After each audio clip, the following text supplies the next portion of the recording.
कोटली गावात शिवछत्रपती जयंतीनिमित्त विचारांचा जागर. मराठा म्हणजे जात नाही तर मातीशी इमान राखणारा शिवशाहीर ॲडव्होकेट प्राध्यापक डॉक्टर सुनील पवार.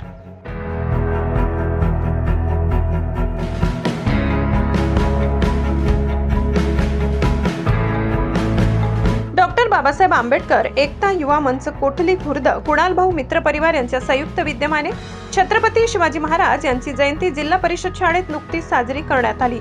या प्रसंगी कार्यक्रमाचे अध्यक्ष कुणाल नरभवर, प्रमुख व्याख्याते म्हणून शिवशाहीर प्राध्यापक डॉक्टर ॲडव्होकेट सुनील पवार, प्रमुख अतिथी म्हणून नवापूर बेड महाविद्यालयाचे सहयोगी प्राध्यापक डॉक्टर नितीन कुमार माडी, कोठलीचे सरपंच महेंद्र वडवी, उपसरपंच जगदीश पटेल, कोकणीपाडा येथील सरपंच किरण कोकणी, पत्रकार महेंद्र चित्ते हे उपस्थित होते. कार्यक्रमाच्या सुरुवातीला मान्यवरांच्या हस्ते यहामोगी माता, राजमाता जिजाऊ मासाहेब, छत्रपती शिवाजी महाराज, डॉक्टर बाबासाहेब आंबेडकर, सरदार वल्लभभाई पटेल यांच्या प्रतिमांचे पूजन करून सुरुवात करण्यात आली. सुरुवातीला प्राची नरभवर या बालिकेने छत्रपती शिवाजी महाराज यांच्या जीवनाविषयी माहिती सांगितली.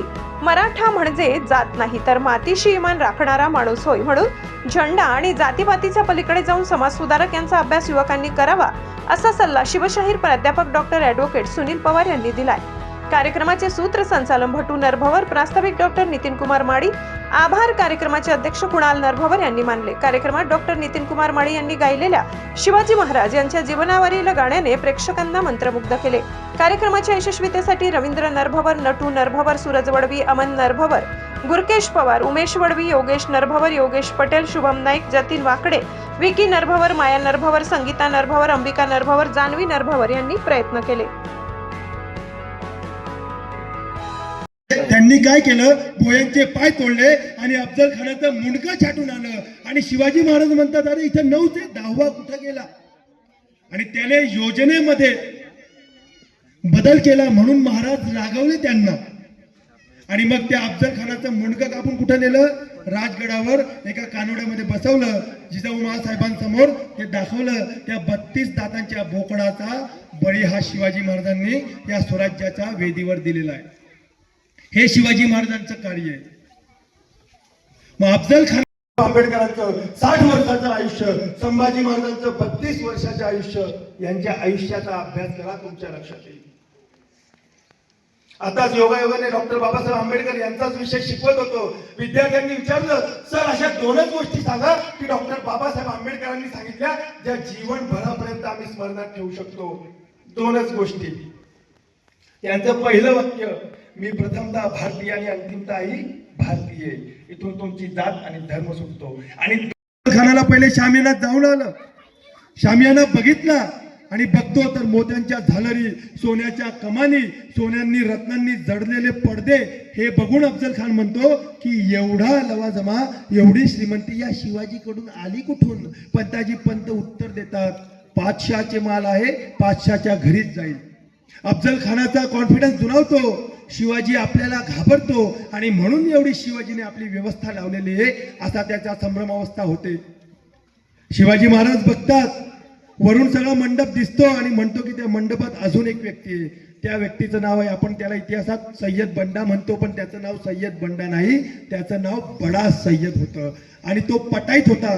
जो दांडपट्टा असतो, तो दांडपट्टा जो चालवण्यात तरबेज असतो त्याला पटाईत म्हणतात. भाला धरणाऱ्याला भालाईत म्हणतात. हे छोटे छोटे शब्द आपल्याला इतिहास जेव्हा शिकतो तेव्हा समजतं.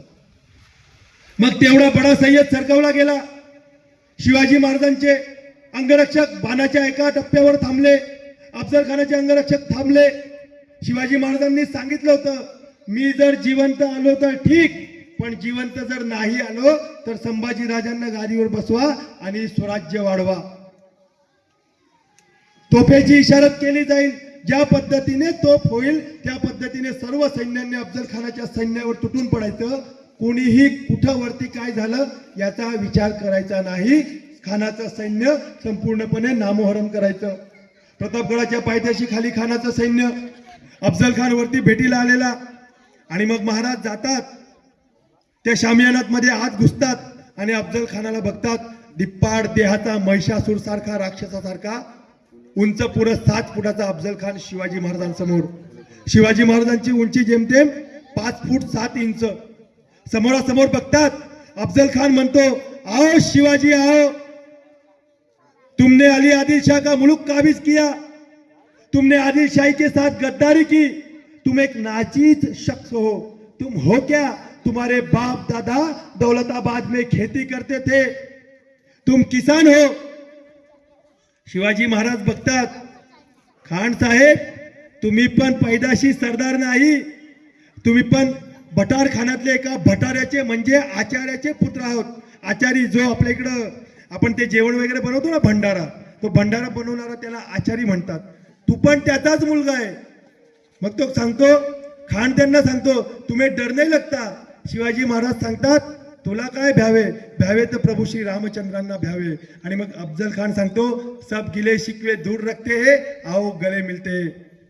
डाव्या हातामध्ये वाघनख आणि उजव्या हातामध्ये शिवाजी महाराजांच्या खंजीर लपवलेला असतो। सशस्त्र भेट आहे, निशस्त्र भेट नाही। दोघांच्या तलवार आपापल्या वकिलांकडे देतात, एकमेकांना गळा भेट घेतात।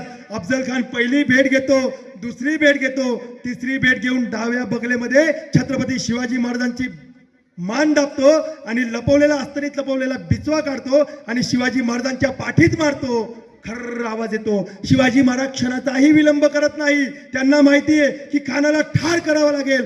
आपल्या हातातले डाव्या हातातले वाघनख खानाच्या कमरेमध्ये घालतात आणि आपल्या हातात लपवलेला बिचवा काढतात आणि उभाच खानाला फाडतात आणि खानाचा कोथळा बाहेर निघतो।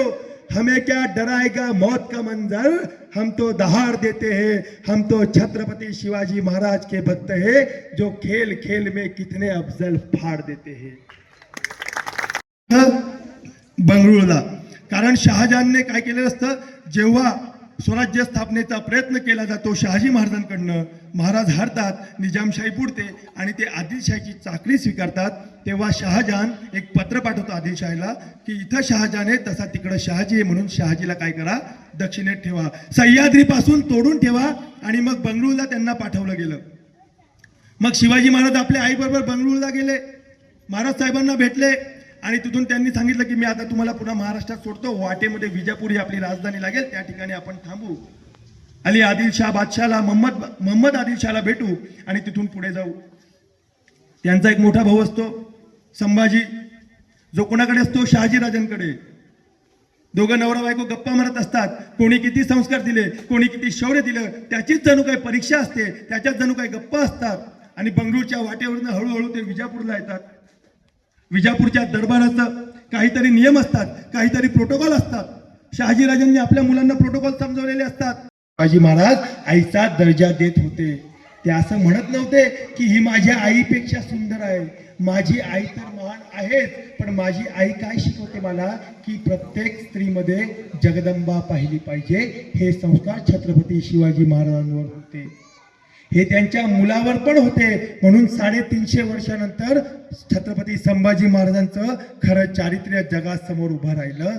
आणि म्हणून आम्ही जो पिक्चर बघतो, आम्ही छत्रपती शिवाजी महाराज किंवा यांच्यावर ते पिक्चर बघतो, त्याच्यामध्ये काही काल्पनिक गोष्टी असतात, पण तेवढाच इतिहास नाहीये। तुम्ही तो पिक्चर बघितला असेल, छावा बघितला असेल ना, बऱ्याच जणांनी। छावामध्ये एक असा नख काढला जातो, तेव्हा आपण इथं बसून बघतो, ऐक ग, आपल्या तोंडातून आवाज निघतो। पण ज्यांच्यावर 40 दिवस अत्याचार झाले, त्या संभाजी महाराजांनी अत्याचार सहन कसा केला असेल। संभाजी महाराजांनी ठरवलं असतं तर शरण गेले असते, शरण गेले का? नाही। संपत्तीसाठी लढले नाही, समाजासाठी लढले नाही, जातीसाठी लढले नाही, ते स्वराज्यासाठी लढले, वडिलांच्या स्वप्नासाठी लढले, या भारताच्या समग्र जनतेसाठी लढले। आणि लढले याच्यासाठी संभाजी महाराज, बलिदान याच्यासाठी केलं की या संभाजी मेल्यानंतर या संभाजीच्या बलिदानामध्ये एवढी ताकद आहे की या महाराष्ट्रामध्ये प्रत्येक घरामध्ये शिवाजी आणि संभाजी जन्माला येतील आणि या औरंगजेबाची कबर याच महाराष्ट्रामध्ये खोदतील आणि या संपूर्ण महाराष्ट्राला नेतृत्व करतील आणि या महाराष्ट्र भारताचं नेतृत्व करेल आणि भारताला या अस्मानी सुलतानीतनं वाचवतील, गुलामगिरीतनं वाचवतील। एवढी ताकद माझ्या मृत्यूमध्ये असेल तरच मी संभाजी म्हटला जाईल। असतं की आईला सांभाळायचं की बाईला सांभाळायचं, बाईने चूक केली तर आईचा टोमणा, आईने चूक केली तर बाईचा टोमणा।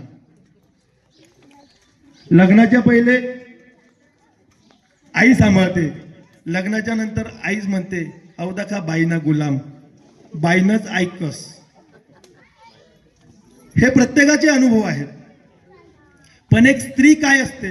एक स्त्री छत्रपती शिवाजी महाराज घडवू शकते, एक स्त्री बाबासाहेब आंबेडकर घडवू शकते. इथं प्रत्येक महापुरुषाच्या मागे एक स्त्री असते, कारण आदिशक्ती म्हणून आपण तिचं पूजन केलेलं असतं. छत्रपती शिवाजी महाराजांनी आपल्या सुनांना देखील राज्यकारभार कसा करावा हे शिकवलं, घोड्यावर बसून कसं लढावं हे शिकवलं. म्हणून छत्रपती शिवाजी महाराजांनंतर संभाजी महाराज, त्यांच्यानंतर राजाराम महाराज आणि शेवटचं 7 वर्ष औरंगजेबापासून जर स्वराज्य वाचवलं असेल तर त्यांची लहान सून ताराबाई. दिल्ली झाली दिनवाणी, दिल्लीशाचे गेले पाणी, भद्रकाली कोपली रामराणी ताराबाई, असं एक कवी त्या काळातलं म्हणतो. का म्हणतो? गुंडा म्हणजे चाकू बिकू बंदूकवाला नाही बरं का. संस्काराने गुंडा या शब्दाचा अर्थ असा आहे.